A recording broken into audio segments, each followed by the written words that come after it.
How to delete a Netflix profile. Hi everyone, welcome back to our channel How to Geek. In today's video, I'll simply guide you on how you can delete your Netflix profile, so just make sure to watch this video till the end. If you'd like to delete your Netflix profile, all you have to do is to simply go ahead and then open the Netflix application.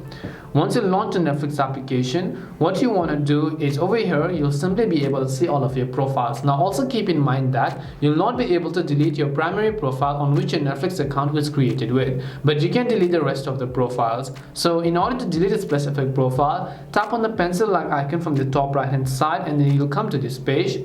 Just choose the profile you would like to delete, and then from the bottom of the screen you can tap on the option called delete profile. Once you tap on it, it'll ask you for a confirmation, so just tap on the delete profile button. Once you've done that, you can repeat the process for any other profiles that you want to delete on Netflix, and if you would like to add it again, you can come back and then just tap on the add profile option. And that's basically how you can delete a Netflix profile. We hope the video was really helpful, and if it did help you, then make sure to leave a like and subscribe to our channel. If you've got any more questions, feel free to leave them down. Thank you very much for watching and see you soon in our next video.